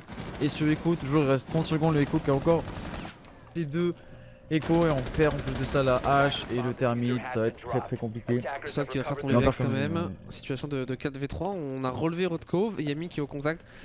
Au contact shotgun, c'est plutôt avantage Yami. Après, si on a l'information du côté de Ace, on pourrait lui envoyer un préféreur, mais c'est pas certain qu'on ait l'information. On devrait récupérer le shotgun. Rodko qui en plus de ça take à Slot, il ne reste plus que le thermite en situation de 1v4 pour peut-être sanctionner un premier joueur. Et non, ce sera Owers finalement qui remportera le duel, le dernier de cette troisième manche. En fait 2-1 pour les Makers. Et là, sur Villa, on a eu peut-être quelques difficultés sur les défenses. Pour le coup, elles sont bien plus solides. Alors c'est étonnant parce que c'est le pic des Gamers Légion. Mais on arrive plutôt bien à... Tu en parlais de ces revenge ou même finalement on joue sans être trop agressif sur des positions assez reculées sur le bomb site sans trop s'exposer et les attaquants ne font rien et tombent dans la ligne des défenseurs. Ouais, les attaquants tombent dans ces lignes des défenseurs et les MKers qui montrent pour le moment un visage très très différent de Villa. On a ce team play, on a cette très très bonne gestion du stuff, on a ces petites agressions, ces petits moves un peu cheese qu'on leur connaît très très bien. S'ils continuent comme ça, ils pourraient peut-être mettre cette map. Après, en général, au niveau du veto, moi on est arrivé, je pense, à un point de R6 où on peut pas dire telle équipe, à moins il y a certaines exceptions, mais quand on est à un niveau CL et qu'on vise la CR, on est censé maîtriser au moins 80%, voire un petit peu plus du pool de map. Donc je pense que les MKers sont quand même préparés, même si c'est le pic des Gamer Légion. Et derrière, il y a peut-être ce travail d'analyse. Hein. On sait que Papix est présent au staff des MKers. A voir maintenant, est-ce que les MKers vont continuer dans cette logique-là de tenter des petites choses comme ça dès le début du round pour déstabiliser, pour faire perdre un élément important, parce que la perte de la IQ a été déterminante dans un certain sens, parce que la IQ qui peut plus faire son travail par en dessous de tout deny. C'est assez compliqué et surtout on a du stuff derrière, on avait un bug ou un sledge ou les deux, on avait les deux je crois et voilà on peut pas utiliser 4 grenades. Ouais clairement. Voilà c'est compliqué pour les attaquants sur cette défense. C'est compliqué, ça a été compliqué sur cette défense. Maintenant il va falloir quand même assurer le coup pour les makers, mettre à minima 1 voire 2 rounds supplémentaires pour s'assurer un side défensif plus ou moins réussi. On part à l'insertion pour les Gamer Légion, on défend la salle de lecture et de cheminée du côté des défenseurs. Insertion orientée piano pour ces Gamer Légion. Sloss qui va prendre un premier rappel. On va voir vers où s'oriente un petit peu ce plan de jeu. On pourrait avoir cette attaque qu'on voit parfois aussi assez horizontale sur ce bon site. Il y a un peu deux façons de le jouer. Soit on va être plutôt horizontal, soit plutôt vertical. C'est toujours cette même logique. Mais là j'ai l'impression qu'on se dirige quand même vers quelque chose d'assez classique. Ouais, c'était vers quelque chose d'assez classique. Prise du top très très rapide, cette poche de résistance au niveau du cocktail qui doit tomber le plus vite possible pour les attaquants pour qu'on puisse prendre ce contrôle au-dessus de la reading, recouper la rotation de cette buanderie et pouvoir planter derrière cette armoire. C'est un style jeu classique, c'est pour ça qu'on aime bien aussi Café parce que c'est méthodique, on change pas forcément de plan de jeu en fonction des équipes. Mais là le petit ajout du Castle qu'on voit pas forcément souvent, bon entre temps on a eu la perte de Vex. Sur ce très très bon rappel et Gamer les gens qui prennent beaucoup d'entrées frag comme ça avec des rappels très rapides et on l'a vu Rodko sur Villa qui a fait ça 2 fois d'affilée et... Ça surprend, hein. Ça surprend clairement les adversaires. On a peut-être là aussi le travail d'Anti-Strat alors qu'on va avoir 2 kills. Teddy et Ace, ouais, la naïveté en effet. Très naïf. On se fait sanctionner de son côté, il ne reste plus qu'à Lashun et Torok. À 1 minute 30, si voilà, alors, on fait des petites erreurs, ça arrive de temps en temps pour Ace. On envoie déjà un premier composé déduit du côté de la Lashun.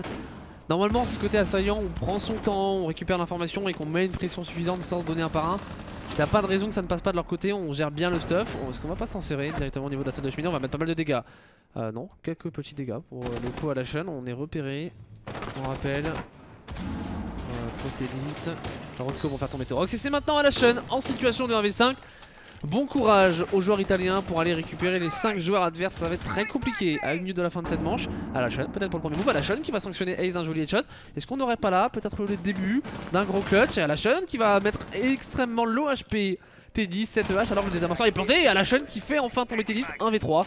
Situation de retake, ça va être très compliqué. Et le dernier kill sera pris par Rodko. La 4ème manche est remportée par la Team Gamer Légion. Cette efficacité en prise de contrôle du top, si on parlait de ces entrées frag, on sanctionne rapidement un premier joueur, 2 premiers joueurs. On a finalement pas tant que ça commit sur ce dernier étage. On est venu juste mettre un peu de pression, quelques rappels et on sanctionne les erreurs de défenseurs un peu trop naïfs. Ouais, très très naïf les défenseurs. On a déjà cet entry kill qui est pris très rapidement par T10 avec sa hache. Et on a le Gouilleux qui tombe à la Sion, qui est très très naïf, qui tombe sur la même position qu'un Jäger. Hein. On connaît cette expression, c'était quoi déjà? C'était fool me once, you are the machin, et fool me twice, c'est moi l'imbécile heureux. Et malheureusement, sur cette situation-là, les MKers qui ont été très naïfs, on perd très très vite ce contrôle du top, malheureusement, avec ce double kill qui est pris très vite. Pourtant, on avait tout le setup parfait pour tenir le top. On avait ces 2 Goyo Shield, on avait ce Castle qu'on voit pas souvent, qui protège encore plus de toute agression par ce bar ou par ce frigo. On peut largement tenir 1 minute, 1 minute 30 et au final on tient à peine 30-40 secondes et on laisse toute la verticalité, toute la latitude pour ces Gamer Légion pour travailler le top et sécuriser la plante. C'est dommage vraiment bon, le clutch qui aurait pu passer mais bon les Gamer Légion qui font preuve d'énormément de sérieux, de vigilance et voilà ça fait un 2-2. Après comme on disait, Café c'est pas une map où on peut dire que il faut prendre tel point ou autant de points en side défensif ou offensif, c'est une map qui peut être assez équilibrée. Mais attention M-Curse de ne pas se faire avoir aussi bêtement et de ne pas perdre autant d'éléments aussi vite quoi.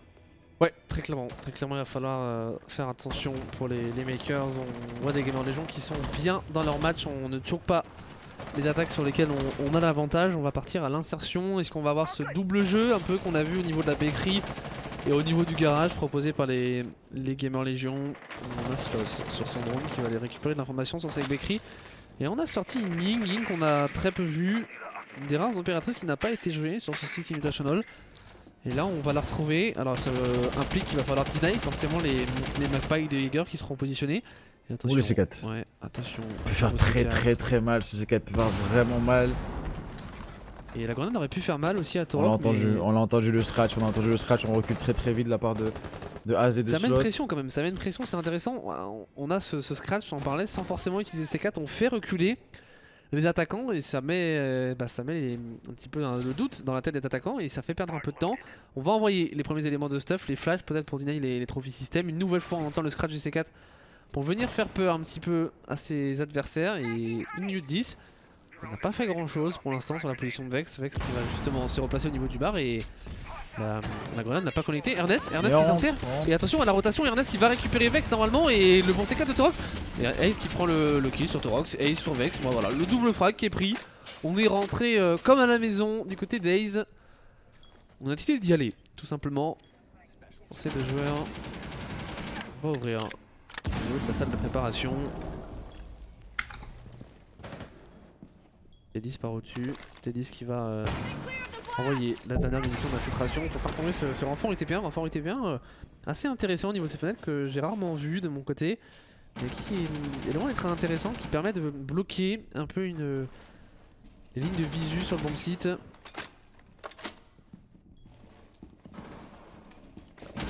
Ace. Et on a fait le gros du travail, mais là on coince un petit peu, je pense sur UTP1 qu'on a des trucs qui allègent un petit peu la pression. Maintenant il va falloir se décider. On n'a pas vu le pied. On n'a pas vu le pied. C'est terrible, on aurait pu sanctionner Ernest de la situation en 3v3. Et là on va le voir, Mais non, mais what il faut le finir monsieur. Il a tiré, il a cru que c'était un drone peut-être. Il a cru que la chaussure était un drone, c'est le nouveau skin sur le Capitao. C'est le bait. C'est le bait total et c'est dramatique là pour la chaîne, surtout si on revenait à partir de manche, ça aurait pu coûter très cher. Et là la chaîne il va prendre beaucoup de dégâts, il va lui aussi être laissé un HP à la chaîne peut-être pour faire le move alors que Yami se débarrasse de Haze. Le move de pour faire tomber Rodko à la chaîne qui tombera lui sous les balles de Teddy. C'est maintenant un 2v2 à 15 secondes de la fin. Yami qui va tomber sous les balles de Teddy. C'est un 1v2 à négocier pour le joueur polonais. Overs pour faire tomber Teddy. C'est Ernest en situation de 1v1. On connaît la position de ce maudit et on va planter. Est-ce qu'on va stick? On tente le bait et le C4. Le C4 il est parfait et on va prendre le frag sur Ernest. La 5ème manche est remportée par les makers. On s'est fait un petit peu peur avec certains moves, mais finalement le push a été un peu trop tardif et le rebond du C4 sur le Capitao qui l'a emporté avec lui. Et le petit XD de Hours qui pop dans le chat, oui, il rentre très tendu et c'est dommage du côté de Gamer Légion parce que on fait très vite ce travail de prendre la bakery, la position forte. On élimine 2 joueurs chez eux, on élimine le Jaeger, on élimine le Kaïd et derrière, comme je te disais tout à l'heure, c'est assez bien joué de la part des MKers parce que toutes ces rotations qui sont faites, que ce soit au niveau de la bakery, toutes ces lignes qui sont faites, ça déstabilise un petit peu parce que du coup, du côté de Gamer Légion, on sait pas trop quelle ligne prendre, quelle ligne couvrir, on manque peut-être un petit peu d'informations aussi. Là, ça donne ça, même si ça passe sur un clutch, hein, ça passe sur un clutch littéralement de Hours, très beau clutch de Hours. C'est dommage, c'est vraiment dommage, l'utilisation de la Ying qui a été très bien faite. Peut-être qu'on aurait pu peut-être utiliser la Ying aussi, tu sais, pour flash tout simplement si personne reculait sur l'autre BP. Ouais, clairement, ça aurait pu être une des possibilités qui s'offrait aux Gamer Légion. C'est dommage, on avait quand même ce sentiment que les Gamer Légion avaient le round en main, qu'ils auraient clairement pu aller les chercher, notamment en gérant un petit peu mieux le stuff qui a été l'une des clés de cette attaque des Gamer Légion. Ça fait 3-2 donc pour les makers maintenant. On part sur la dernière manche de défense du côté des Européens de makers. On va défendre ce bar et ce cocktail avec la composition qu'on avait vue quasiment sur les 2 premiers rounds. On a un petit peu adapté quand même. On a apporté le Valkyrie du côté de Yami. Valkyrie qu'on voit beaucoup jouer sur café. Toujours intéressant forcément avec ces caméras qu'on peut mettre sur l'extérieur pour avoir les informations pour réaliser de potentiels run-out, mais aussi sur l'intérieur de la carte parce qu'on sait qu'il y a pas mal de verticalité sur cette carte des Russes. Il y a pas mal de verticalité, surtout il y a des spots très intéressants pour une Valkyrie, des Valkyries quand même qui peuvent te cover littéralement un étage et demi. C'est assez intéressant de prendre la Valkyrie. Je pense qu'on va capitaliser toujours les MKers qui capitalisaient normalement sur cette, défense au top depuis tout à l'heure, qui capitalisent beaucoup sur l'information. Et c'est assez intéressant à voir comment les Gamers Légion vont gérer cela. On a cet IQ toujours en espérant qu'elle ne se fasse pas C4 dès le début, ça pourrait changer la donne. Et après on reste assez serein côté Gamers Légion quand on a vu leur solidité défensive et leur organisation sur Village. Je pense qu'on est assez serein sur les défenses. Un 3-3 ou un 4-2 à la mi-temps ne serait pas dramatique. Non, clairement, ce serait pas dramatique pour les Gamers Légion. On a une pression qui s'instaure au niveau de ce piano. On a la position de Vex. Vex peut-être pour aller chercher un premier drone. On va voilà, se défaire plutôt de ce drone prise d'information en moins au niveau de ce piano. Et qu'est-ce qu'on fait du côté des assaillants? Rodko toujours sur l'extérieur pour... Et on a un call de rotation par en dessous pour aller chercher les roamers avec toujours ces informations qu'on a sur le premier étage. Et on voit aussi le yokai drone positionné par Torok. Ça c'est très intéressant parce que Torok il va pouvoir donner tous les calls à ses coéquipiers et lui dire voilà, ça arrive au niveau de cette salle de la mine. Et on le voit pas ce Echo, et ce Echo il est déterminant. Il est déterminant, on a compris sur le round d'avant que on travaillait beaucoup sur cette salle des machines, on contrôlait les retours, on travaillait la verticalité. On l'a vu là. Voilà la IQ de les repères, voilà. Et Vex qui fait tomber la hache. Ouais, Vex qui fait tomber des 10, c'est intéressant et c'est un 5v4 par au-dessus cette trappe qu'on n'avait pas du tout... laquelle on n'avait pas fait attention, on s'est fait sanctionner et là c'est Slot qui attend l'erreur. On va attendre de Vex mais l'erreur elle ne va pas venir pour l'instant. On est toujours en situation de supériorité numérique et c'est un peu statu quo, ça bouge pas, les gens ils savent pas vraiment par où passer. On s'est un peu perdu à aller chercher ses joueurs par en dessous et maintenant on est obligé de réorienter. Mais à la chaîne il a ses 3 composés de 8, là où tout à l'heure il ne les a pas utilisés, mais il a plus ses 3 composés de 8, il s'est littéralement fait découper par Ernest. La grosse surprise là de Jean Finlandais, attention on va peut-être se faire récupérer, on s'insère au niveau de ce frigo, on va être découpé par Owers. 4v3 et Owers, il le sait pas, Kiaez, et s'il le savait pas maintenant il le sait, on le récupère forcément. Un net avantage numérique est pris, Vex pour prendre la DK, les faire tomber Sloth, Vex pour le double kill et on fait tomber Rodko dans la foulée. La 6ème manche est remportée par les Makers qui sont bien mieux dans leur match, même si là c'est quand même assez étonnant du côté des Gamers Légion d'avoir autant commit au niveau de ce premier étage et d'avoir perdu autant de force et de temps sur cette zone. Ouais, pas énormément de temps par en dessous parce qu'au final ça sert pas à grand chose de prendre cette machine. On va pas travailler la verticalité positive sur ce piano, ça sert pas à grand chose. On perd énormément de temps, on perd la hache par cette trappe. Au final on donne ce call de revenir au top et de enfin se concentrer sur les points importants que sur le piano, le cigare et ce dropper. Très très beau kill de base hein, qui aurait pu peut-être changer la donne de ce smoke au contact. La très très belle décale de la part de Ernest avec sa IQ, ou Slot, je ne sais plus qui c'est qui jouait la IQ. D'ailleurs, on push directement sur BP. Malheureusement, j'ai l'impression que ce push BP, c'est un petit peu emballé, on va dire. C'est un petit peu emballé sur son push. Personne n'a vraiment suivi derrière, par la Sophia qui était accroupie dans la pose défaut, dans une position très très inconfortable. Et derrière, voilà, ce piano problématique qu'on n'a pas pris. À 30 secondes de la fin du jeu. Vex, voilà, qui prend sa DK, qui prend son double kill. Et c'est 24-2 pour les MKers. Les MKers qui montrent un autre visage, même si c'est surtout énormément, comme tu disais, mon cher Paul, de commit de la part des Gamers Légion. Ça a été des attaques pas forcément très bien gérées de leur côté. Maintenant, attention, on passe à la défense. Les défenses sur Rainbow Six restent plutôt à l'avantage tout de même si on n'est pas sur une carte autant défense ID que peut l'être parfois Villa. Ça reste intéressant pour les Gamers Légion, on n'est pas vraiment distancé et les prochains rounds vont être déterminants tout de suite pour recoller au score de leur côté. Ce sera une défense en bar et cocktail composée par justement ces Gamers Légion, avec on retrouve une composition relativement similaire à ce qu'on a vu du côté des Makers. La Valkyrie et le Wiko en prise d'information, le Kaïd en deny d'ouverture, le Smoke lui en deny de zone et puis les Giggers évidemment pour compléter cette composition extrêmement classique. Alors qu'on part à l'insertion pour les Makers. Ouais, les Makers on vérifie directement, attention parce que peut-être qu'on va enfin, moi qui suis très très friand de juster des jeux de la table, peut-être qu'on va aller enfin sur une attaque un petit peu sided de l'autre côté, de ce côté de neige. Attention la cam qui n'a pas été vue, c'est malheureux, la cam qui n'a pas été vue de la part de l'IQ. On sait peut-être qu'il y a l'information qu'il y a une cam mais on sait pas où exactement. Attention c'est décale, dommage de la part de TZ, je C4. Le C4 qui passe sur Hours. Malchanceux et la nomade qui meurt et on va pas pouvoir empêcher les backs et la nomade est tellement importante sur cette carte, tellement importante sur un push bibliothèque sided. C'est vraiment dommage, c'est triste, c'est vraiment triste ce qui vient d'arriver à Hours. Ouais, c'est le petit coup de malchance pour le coup là pour la pour cette nomade. On perd une opératrice très importante et la bonne caméra encore une fois qui donne énormément d'informations. Et si on venait à se donner dans la ligne, on va se donner dans la ligne, on prend un rappel, non on prend pas de rappel, Oh T10 là pour sanctionner Torok. Les agressions gratuites en early qui payent là pour les Gamers Légion. Situation de 5v3 après 1 minute 30, qu'est-ce qu'on peut faire dans ce genre de contexte? C'est très compliqué, on a 2 joueurs par en dessous. On va essayer de mettre de la pression, mais le problème c'est que si on travaille par en dessous, bah, on n'aura pas le potentiel retour contrôlé de leur part. Et Ernest qui va essayer de son côté de ne pas se donner sur ces ouvertures. Il a aucune raison de le faire. On va jouer passif. C'est tellement dommage parce que cette attaque, on l'expliquera un petit peu plus à la fin du round, mais c'est tellement dommage de perdre la nomade aussi vite. Et l'année est très manée de Cookie qui ne passe pas, malheureusement la réussite qui n'est pas du tout du côté des Mkers. Ouais, alors que Vex ça fait tomber Rodko et ça fera revenge par Slot. Yami pour prendre un kill quand même sur Ernest. On s'offre un 3v2 à 1 minute, c'est encore faisable, ça paraît compliqué, surtout qu'on est assez éclaté pour les 2 joueurs. On a Alashon au niveau des piliers, Yami en rappel.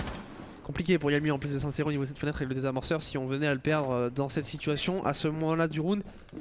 Ça me paraîtrait bien trop compliqué pour aller le remporter cette manche. C'est pour ça qu'on va du côté de Yami se réorienter du côté de la trappe rouge avec son coéquipier à la chaîne. 30 secondes, on envoie un nouveau composé Z8. Et le temps qui est clairement en train de filer. Ace qui aura une nouvelle fois un composé Z8 à envoyer. On l'envoie sur cette nouvelle trappe. On récupère l'information pour Yumi. On va drop je pense à la verrière, à la chaîne peut-être pour aller récupérer ce joueur derrière le shield. On ne va pas se montrer et on drop du côté de Yami. Il n'y a pas de réception sur ton drop. Yami peut-être pour aller sanctionner la position de Télis. Et Yami il va récupérer un joueur Slots sur la chaîne. On l'a mis au sol, on s'en fera un V2, mais ce sont bien les Gamers Légion qui vont remporter cette 7ème manche. Ce move à la fin des 2 derniers joueurs ne passera pas. On a tenté le coup mais on était bien trop en difficulté dès le début de cette manche. Ouais, c'est dommage, c'est vraiment dommage que quand on perd, parce que pour expliquer donc un petit peu plus l'attaque, maintenant que la round est finie, c'est vrai que c'est une attaque classique en l'entame, c'est une attaque de prise de zone rapide et il y a moins de zones à prendre. Ce qu'on essaye de faire, c'est que très vite, on envoie le bug par en dessous. On essaye de faire bouger les positions sur le cocktail, on récupère ces joueurs par les 2 rappels. Et voilà, les nomades en général servent pour contrôler des sorties, mais aussi pour contrôler, une fois que cette zone est prise, pour contrôler le placo, etc. Et c'est tellement dommage de perdre la nomade aussi vite sur un C4 vraiment, on va pas dire lucky, mais vraiment bien senti de la part de Rodko. Et voilà, on se retrouve dans une situation très vite d'infériorité numérique. Et la IQ qui fait totalement le contraire de son travail, qui a regardé toute la zone mais qui ne s'est pas dit peut-être que la cam est un petit peu plus reculée. Et ça coûte la nomade et la Ibana. Et derrière ce move qui est bien tenté à la fin, mais qui ne passe pas contre des Gamers Légion beaucoup trop en place et beaucoup trop attentifs à ce genre de move, surtout contre les MKers. Ouais, ça fait trop mal à ce niveau-là de la compétition de perdre ces 2 opérateurs en si peu de temps sans que les défenseurs n'y aient trop d'investissement à mettre. On va partir sur la 8ème manche, défense de la cuisine et du service. Posée par les Gamers Légion, on suit la rotation classique qu'on a généralement sur Café Dostoïevski. Cette rotation qui part du bar, qui se termine en lecture en passant par la kitchen. Et c'est pour l'instant ce qui est proposé par les Gamers Légion. Alors qu'on va suivre l'insertion. Insertion pour les makers. On se dirige au niveau de la bakery. Bakery qui est tenue par un premier joueur, Ernest, mais on n'a pas de joueur directement dans cette zone. C'est assez étonnant.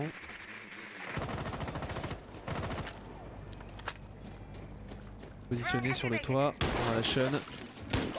On va partir sur un anti-roaming, j'ai l'impression, étage par étage. On va aller chercher les informations au drone. On part sur un plan de jeu très old school, là, si je peux me permettre, pour les makers. Vraiment de anti-roaming, premier étage, enfin 2ème étage, premier étage, et puis rez-de-chaussée. Ouais, c'est un style de jeu old school comme tu disais, mais c'est surtout un style de jeu qui n'a pas l'air d'être nécessaire contre les Gamers Légion. Les Gamers Légion qui n'ont aucun roamer. On a des extends sur l'horizontalité au niveau de ce VIP, au niveau de cette bakery certes, mais on a un petit peu perdu quand même 1 minute pour ce droning au top. Après nous on le sait, bien sûr. Nous on le sait. Voilà. Alors justement, est-ce qu'on a de la VOD sur les Gamers Légion? Peut-être que les Gamers Légion, c'est une des premières fois qu'ils sortent cette carte et qu'on ne sait pas vraiment leur style de jeu. Après, comme tu le dis, si c'est quelque chose que les Gamers Légion font habituellement, c'est un peu dommage côté makers qu'on vienne se... Attention quand même à ce duel entre Rodko et Yami. Mais ce serait un peu dommage de venir perdre 1 minute à en effet droner des zones qui sont totalement clear. Mais comme tu le disais très bien, on s'assure, on ne veut pas faire d'erreur, c'est aussi logique. pour se mettre du point de vue des makers. Et attention, attention, là il y a une erreur qui pourrait arriver de la part de Alashan, parce que c'est pas certain que cette position de slot soit contrôlée. Ouais, slot qui pourrait vraiment faire mal, parce que là on a pris énormément de retard en dronant tout ce top. Donc on travaille à peine sur la verticalité et surtout le bug qui est tout seul. Le bug qui est tout seul au top, qui n'a pas de couverture forcément. Alashan qui est tout seul. Ouais, et Awards qui prend un très bon kill quand même sur Roadco. Ouais, le revenge pris par Owers et Teddy qui va faire tomber Torok. On va avoir là une nouvelle fois un revenge, des revenges qui tombent. Quand même c'est intéressant pour les makers. On reste dans la course pour ce round, pour cette 8ème manche. Il est important ce 8ème round clairement. Il va falloir le remporter pour les makers si on ne veut pas avoir les Gamer Legion déjà revenir à 4 partout 30 secondes. On a Ace avec une grenade à gaz et on va drop du côté d'Alashan. Il n'y a personne à droite, il y a un joueur à gauche, c'est ce qu'il le sait. On avance de côté d'Alashan à 20 secondes de la fin de la manche. Est-ce qu'on a l'opportunité de planter des amorceurs? Les amorceurs est en train de main de Vex. Il y a Stoss qui a une position très forte et qui va faire tomber un premier joueur Owers. Alors qu'Alashan lui met de la pression de son côté, mais ça va être très compliqué. On est séparés en plus pour les deux derniers joueurs. Ace qui se repositionne et Ace qui va un petit peu loucher sur la position d'Alashan et qui va enfin se faire sanctionner. On s'offre un 2v2. Vex qui va push et on a des amorceurs. Est-ce qu'on pourrait pas tenter la plante? Mais ça va être trop compliqué. Ernest pour aller chercher les deux derniers kills. La 8ème manche est remportée par les Gamer Legion. Ce push final qui n'est pas passé. On avait finalement 3 assaillants qui étaient bien trop dispersés sur la carte pour espérer mieux, et notamment cette pauvre breach au niveau des pieds qui n'aura pas permis une réelle insertion au niveau de ce garage. Et oui, c'est ça, c'est que premièrement, pourquoi les Makers ont perdu ce round, c'est que premièrement, on perd une minute à droner ce top, une minute nécessaire, mais une minute quand même. On n'arrive pas à breach correctement au niveau de ce mur frigo parce que tout simplement on n'a pas contrôlé ce VIP. Hein. Il y avait un Echo qui se promenait dans le VIP et qui a pu se mouvoir librement. Et puis là, voilà, on a Slot qui se promène un petit peu partout, qui peut se balader entre le top rouge, entre le placard à chaussures. Et au final, c'est une fin de round brouillant, comme tu as dit, les attaquants un petit peu éclatés, le Buck qui drop tout seul, hein, tout simplement. Derrière, c'était désorganisé, on avait le Buck tout seul, on avait la Zofia qui était en train de fight quelqu'un au niveau du bar, on avait la Nomade qui allait push la chaussure. Et au final, voilà, c'est un petit peu ce qu'on reproche aux MKers et ce qu'on encense du côté de Gamer Legend depuis le début, c'est ces placements, cette organisation, ce teamplay qui est présent chez l'une des deux équipes mais qui n'est pas présent chez l'autre. Et ça ne peut pas tout le temps passer sur un move cheese comme ce drop du Buck. Après on sent qu'il leur manque pas grand chose quand même aux makers, on a eu des revenges, là le round était plutôt close.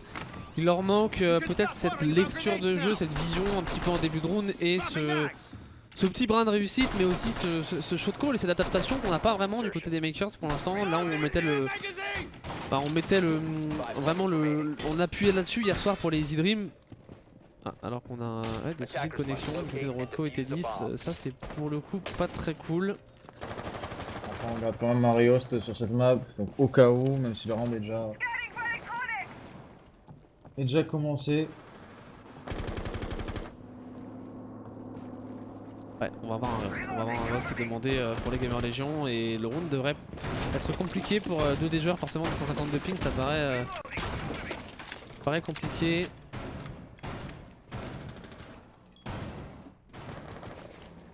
On va se positionner sur le toit du côté de Vex. Qu'est-ce qu'on décide de faire? Ouverture des trappes qui devrait arriver, extrêmement classique, c'est le petit train-train habituel qu'on a sur Café Dostoïevski, pas de grosse surprise. On va aller chercher ce top, essayer peut-être de pousser un peu les défenseurs qui sont situés au niveau du cocktail, les repousser sur le bon site, pourquoi pas essayer de les sanctionner sur leur retour sur ce même bon site justement. Makers qui se mettent en place. Et on repère un premier joueur, un premier joueur en cocktail. Oh, est-ce qu'il sait qu'il est repéré? Attention, ça peut vraiment faire la différence. Après, c'est une ligne assez compliquée à attaquer.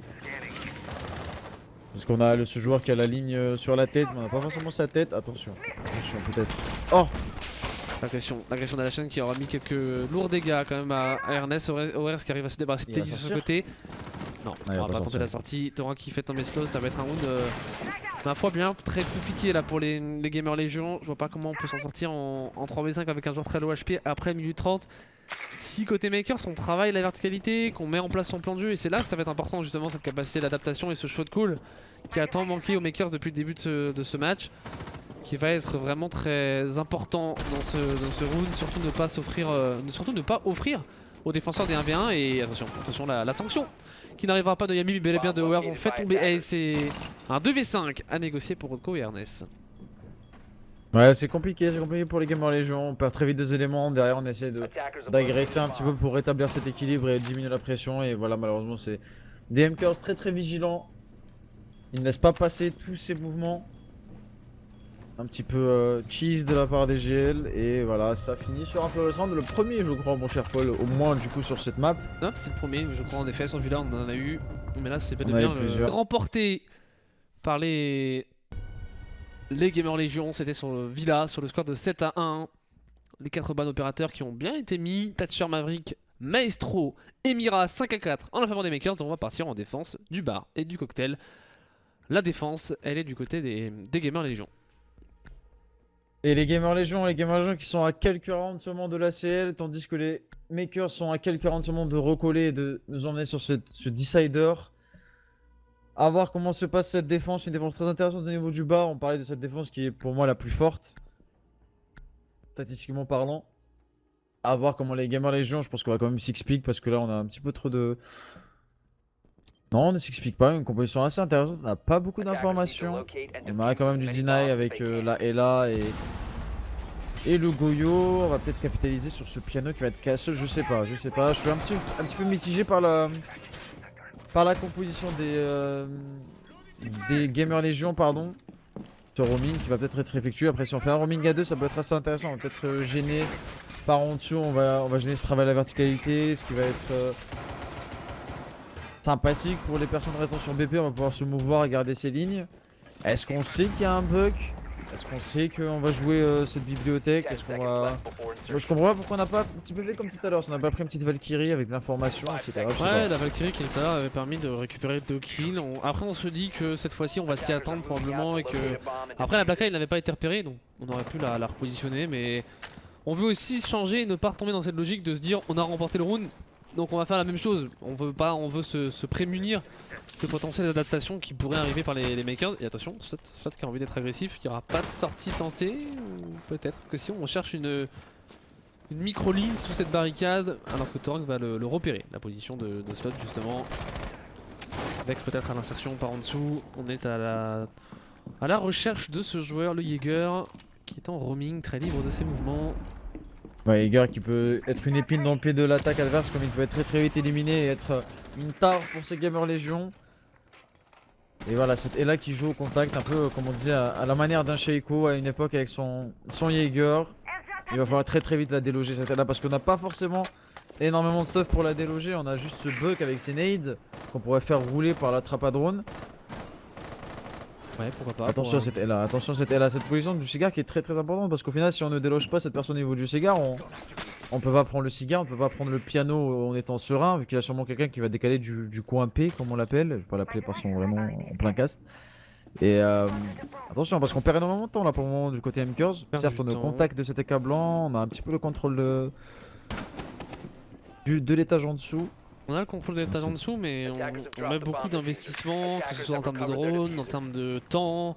Pas pour l'instant en termes de stuff, on a vu relativement peu d'éléments envoyés. Il y a les 3 air jabs qui ont quand même déjà été sortis par Owers pour éviter toute potentielle agression, notamment sur l'extérieur, on le sait. Et Owers, justement, on va mettre ce rappel. On réalise cette attaque très latable, comme tu l'as rappelé tout à l'heure. Intéressant, mais il va falloir maintenant capitaliser parce que c'est pas le tout de mettre en place son plan de jeu, il va falloir bien le mettre en place. Et on va voir, justement, à la chaîne par en dessous, à la chaîne pour faire quelques ouvertures. Et surtout qu'à la chaîne, voilà, à la chaîne, c'est lui qui doit faire tout le travail. Là, il prend un petit peu trop son temps à prendre des lignes. Certes, il peut récupérer des kills, mais le plus important, c'est de faire bouger les défenseurs pour qu'ils tombent dans ces lignes des joueurs en rappel.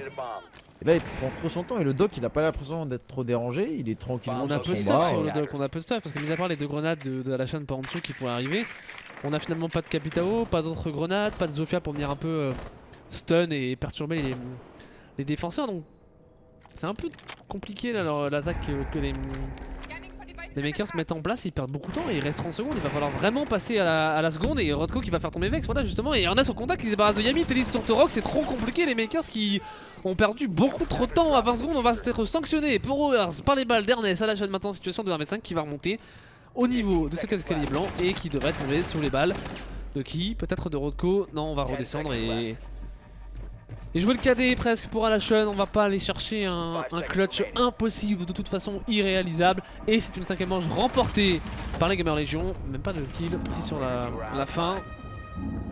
Toujours ce petit message qu'on met dans le chat à la fin, j'ai aucune idée de ce que ça veut dire, mais en tout cas on est content. Je vais aller tout de suite translate. On est en tout cas content de remporter ce round pour les Gamer Légion. Mais c'est vrai que cette attaque, alors on utilise parfois des termes qui sont un peu forts, d'attaque pauvre, etc. C'est pas vraiment ça, parce qu'on se permettrait jamais de dire ça sur des équipes qui sont en qualification de Challenger League, mais quand même le sentiment qu'il manquait un petit quelque chose dans cette attaque des Makers, et notamment ce stuff. Peut-être un petit peu trop pauvre là pour le coup le stuff, mis à part les 2 grenades d'Alation, on n'avait pas grand chose pour faire bouger les défenseurs, le travail de la verticalité qui aurait pu arriver aussi avec le passe-partout de l'opérateur canadien, mais on a senti des makers un peu trop passifs sur leur attaque et justement on parlait de stuff et Owers va implémenter un Capitao dans la composition d'attaque. Apparemment le Kamun Tikirit qui est un mime finlandais, excuse-moi de totalement t'aborder sur les techniques. Mais non mais pour revenir, comme tu as dit, c'est très important ce que tu dis, c'est que cette attaque, la TAM, l'avantage c'est que on prend pas énormément de zones. Elle peut être très rapidement avoir le contrôle du BP, sauf que derrière voilà, déjà on voyait que le Buck, au lieu d'utiliser son stuff, de faire ses trous, il faisait un petit trou, il gardait sa ligne, il prenait son temps, etc. Non, le but d'un Buck sur cette position là c'est de très vite détruire un maximum le sol, de faire bouger les positions. Et derrière, on n'a ni coupure de ligne, on n'a pas de stuff comme tu disais très bien.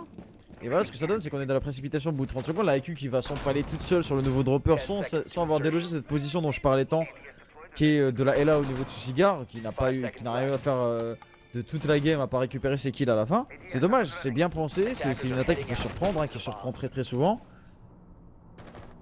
Mais ça se passe mal pour les Lakers sur cette attaque, c'est dommage. C'est vraiment dommage, c'est un point limite gratuit qui est donné au Gamer Légion. Ouais, et on a eu un royal sur le round précédent, nous dit les ramasses, voilà, information de chat, intéressant. On a eu un perfect sans perdre le moindre HP pour les défenseurs. On a vu l'agression de T10, on est confiant, même en 5-5, on se permet de tenter des petits moves un peu risqués, mais qui pourraient payer. Pour le coup, ça n'a rien donné, pas d'HP perdu du tout, d'un côté comme de l'autre. Yami pour l'insertion peut-être au niveau de Excalibur. En tout cas on va faire tomber la fenêtre, on va faire tomber les 2 trappes du côté d'Alation. Les informations sur ce 2e étage. Assez passif pour l'instant cette première minute. On est en même temps, j'ai envie de dire, on a 5 joueurs sur le rez-de-chaussée. Personne au premier étage, personne au 2e étage. Et les makers qui font ce même point d'insertion, ce même plan même d'insertion. Où on va venir contrôler un peu les 2 étages. Donc c'est pas étonnant qu'il se passe rien pendant cette première minute. Ouais, les makers toujours dans cette logique de déroaming. Je pense que je voyais tout à l'heure dans le chat, on parlait des Gamer Légion qui hier avaient joué ce fameux roaming, donc je pense qu'on a dû voir la VOD et qu'on a dû un petit peu être perturbé. On pense qu'il y a du roaming alors que non, du côté de Gamer Légion on n'a pas décidé de faire du roaming. Au final ça avait perdu 1 minute 30, bon c'est pas non plus si problématique que ça, mais un petit peu quand même d'avoir perdu 1 minute 30 à la verticalité qui commence à peine à être travaillée. Travailler les zones principales, il n'y a pas de deny, pas de bandit trick, pas de carry trick, on a plutôt misé sur de l'information et du stuff côté Gamer Légion. Et c'est très important de déloger cette personne en VIP parce que cette personne en VIP va empêcher tout simplement d'ouvrir sereinement ce mur. Et on a su écho drone. Oh là là, belle information qui est prise, il va falloir une pression au niveau de la fenêtre ou au niveau du peut-être de l'escalier central. On va faire tomber le premier shield. Et là Teddy, c'est ce qu'il a du support, mis à part son propre Yokai Drone. Yokai Drone qui en plus ça va tomber. L'impression qu'il s'intensifie. Et pour faire tomber Vex et permettre aux Gamer Légion de prendre l'avantage numérique. La décale qui est prise par Teddy qui va faire tomber Owers. On prend l'avantage numérique, le Revenge qui va arriver tout de même de la part de Torok. Torok qui n'arrivera pas à enchaîner avec un second kill puisque c'est Sloth qui le fera tomber. Situation de 2v4 à 40 secondes de la fin de la manche. C'est très compliqué pour les Makers d'aller chercher ce round. On se dirige plutôt vers une balle de match en la faveur des Gamer Légion. Yami en escalier rouge. On avance à la chaîne de l'autre côté. On a 2 joueurs un peu séparés qui pourraient se retrouver. On n'a pas le désamorceur entre les mains. Je vois vraiment pas comment on peut remporter ce round. C'est impossible. Il va falloir un véritable espoir. Et Yami qui est au sol. À la chaîne tout seul. À la chaîne peut-être pour aller récupérer un premier kill. Les non, c'est Ace qui prendra le finish. La 11e manche est remportée par les Gamer Légion. Et ça fait donc une balle de map. Mais surtout une balle de match pour ces Gamer Légion. Et ces Gamer Légion qui ont totalement renversé la tendance. On voyait le mieux de ces MKers sur cette map, mais malheureusement ce break déjà qui a dû jouer un petit peu, mais aussi surtout j'arrive pas à comprendre les Makers. On sait pertinemment qu'il y a un Echo dans cette pièce du VIP, on a du stuff, on a des nades, on a un Capitao, on a une IQ pour ces Echo, on a une fenêtre au niveau de ce main qui donne directement sur le VIP, cette fenêtre qu'on ne prend pas. On laisse le Echo se mouvoir comme il veut dans le VIP, on laisse le Echo harceler la Hibana avec ses Echo, au final on perd trop de temps. on meurt sur des revanches, on meurt sur des duels perdus, on se retrouve en 2v4, 2v5 à la fin du round. Et ça donne une balle de map, comme tu dis, une balle de qualification en demi-finale de loser bracket pour ces Gamer Legion qui ont tout simplement montré un visage très intéressant tout au long de ce BO3, une sérénité pardon, assez impressionnante sur Villa et un mental aussi assez impressionnant sur Café où ils ont fait que courir derrière le score pendant 3-4 rounds. Au final là ils se retrouvent à l'avantage et surtout ils ont une défense assez intéressante au niveau de cette rating et de cette dining. Là les makers vont devoir vraiment s'employer pour récupérer ce point. On a un gros setup au top, on a un Echo qui y va, on a un Jaeger, une Valkyrie, on a énormément d'informations, on a du Deny, on a 2 C4, on a 3 smokes. On est prêt à que ce soit à défendre la extend ou même à défendre cette fin de round avec un smoke. Ah ça va être compliqué, ça va être très compliqué pour les makers.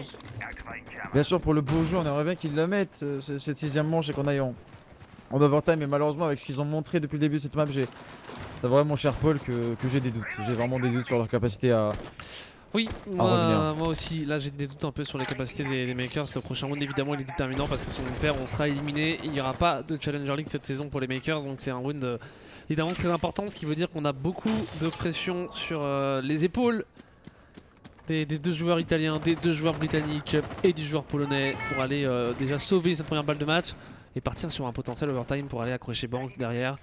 Ça va être compliqué. Yami pour ouvrir les 2 trappes sur le toit. On va voir les différents drones partir un petit peu à droite à gauche, récupérer de l'information, notamment sur ce piano, le piano qui est laissé totalement libre du côté des défenseurs. On est plus reculé sur les positions du côté est de la carte en cocktail et en couloir blanc. Et là on a déjà perdu 1 minute, on a toujours pas d'insertion. Ce coin P qui est bien défendu de la part du l'agression directement de Slot. C'est gratuit. C'est gratuit, c'est vraiment gratuit parce qu'on n'a pas d'insertion, on n'a pas de recoupe de ligne, il n'y a personne dans ce cigare. Il le voit pas? Il le voit pas? Oh le bullet enfin le punch hole pour être plus précis, on va réussir à reculer du côté de Slot et voilà, il n'y a pas de tension, c'est une agression gratuite, on aurait même pu récupérer un 2ème kill. Et là forcément c'est le doute directement qui s'installe dans la tête des makers. Ah là ça fait très mal cette entry frag. Et la prise de zone qui est beaucoup trop lente, la prise d'information qui est beaucoup... qui en capitalise pas beaucoup mais très beau kill quand même de Vex. Sur cet escablon on récupère le Jaeger, on va peut-être pouvoir pusher, oui on arrive à pusher directement. Yami c'est important qu'il prenne ce kill mais il le rate malheureusement, la revenge qui ne viendra pas directement. La revenge qui ne viendra pas, le double kill, peut-être le triple kill, non, c'est un 2v2. C'est un 2v2, c'est un 2v2, on a eu des kills qui se sont enchaînés littéralement dans tous les sens, Vex qui est très low HP. Un 2v2, avantage des HP, avantage du stuff aussi, mis à part les flashs on n'en a pas beaucoup côté assaillant alors qu'on a un C4 et 3 composés Z8 du côté des défenseurs. Maintenant c'est un air jab raté, les petites erreurs techniques, TOR c'est dommage. Après on peut quand même remporter ce round même sans se faire jab à 45 secondes. Qu'est-ce qu'on décide de faire là? C'est important, c'est ce genre de moment dans une carrière qui peuvent être déterminants. C'est un 2v2, on peut bien le gérer. On rentre dans la micro-stratégie dans ce 2v2. Et là on doit s'orienter côté blanc, on doit s'orienter totalement côté blanc pour les Gamer Legion parce que T10 qui a une position très intéressante, non seulement il tient le nouveau dropper, mais dans le cas où on orienterait sur le pilier comme on est en train de faire Hours, voilà on n'a pas l'information sur T10, je pense que ça va être perdu, on ne sait pas qu'il est là, on va se faire backstab. On avance du côté de Hours, Ace qui a une très bonne ligne sur le couloir, Ace qui devrait peut-être faire tomber un premier joueur, on va complètement loucher du côté de Ace et on offre un V2.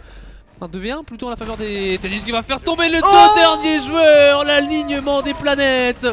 Et c'est la victoire pour ces Gamer Legion qui ont été chercher cette 2ème carte au forceps. On l'emporte sur le score de 7-5. On élimine les makers de la compétition et on ira affronter demain à 19 h les Molotovs et Marshmallows pour une place en Challenger League saison 11.